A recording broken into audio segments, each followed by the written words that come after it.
Hello friends, welcome to my channel. ఈరోజు vlog వచ్చేసి నేను యాక్చువల్గా ఆదివారం త్రినాథ స్వామి వ్రతం చేసుకున్నాను కదండి. దాని గురించి నెక్స్ట్ సోమవారం వచ్చేసి శివ పూజ అయితే చేసుకున్నాను. యాక్చువల్గా ఈ వారం చేయను అనుకున్నానండి, కానీ ఎందుకో మనసు చేసుకుంటే బాగుంది అనిపించింది. ఎందుకంటే మేము అరకు ఇవన్నీ ట్రిప్ వెళ్ళి రావడం వల్ల కొంచెం టైర్డ్ అనిపించింది.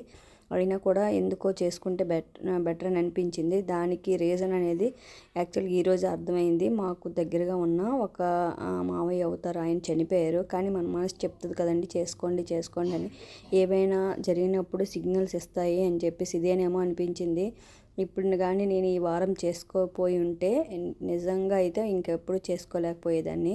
మీన్స్ 11 days వరకు చేసుకోకూడదు కదా. అలాగా యాక్చువల్గా దైవ కృప ఉంటే ఏదైనా అవుతుంది అని అనిపించింది ఈరోజు మట్టికి. ఎందుకంటే నేను చేసుకోకూడదు, కొంచెం టైర్డ్ అనిపించింది. కానీ సరే ఈ వారం చేసుకోవాలి కంపల్సరీగా అని చెప్పేసి మనసు అనిపించింది. సో ఎప్పుడు కూడా ఆ మనసు అలా సిక్స్త్ సెన్స్ అంటారు కదా, మనసు అనేది చెప్తుంది అంటే అది కంపల్సరీగా చెయ్యాలేమో. యాక్చువల్గా నాకు కూడా తెలీదు, కానీ పూజ అయితే బాగా అయిపోయింది. మేము టెంపుల్ కూడా వెళ్ళి వచ్చేసాం లక్కీగా. సో అన్ని ఈ వారంతో అన్నీ కూడా ఫినిష్ చేసుకున్నానండి. యాక్చువల్గా మేము చెరువులో దీపాలు కూడా వదిలేసాను. యాక్చువల్గా లాస్ట్ వీక్ వదలాలి, కానీ ఎందుకో కానీ ఈ వీక్ వదిలేయాలనిపించింది. సో లక్కీగా అన్ని పనులు కూడా అయిపోయాయి.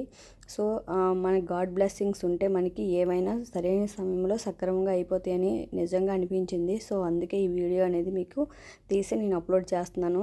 మనం ఏది అనుకున్నవి జరగవు, కానీ దేవుడు ఎలాగా అనుకుంటే అలాగే జరుగుతాయి అని ఈరోజు అనిపించింది నాకు. అంటే పెద్దగా తెలియకపోయినా మనకి సిక్స్త్ సెన్స్ చెప్తుంది. ఆ రోజు నాకు అసలు చాలా పనులు ఉన్నాయి, పేరెంట్స్ మీటింగ్ అవి ఇవి, అయినా ఇన్ని టైర్డ్ అయిపోయినా కూడా చేసుకోవాలనిపించింది. అలాగే చేసుకున్నాను. Thank you for watching.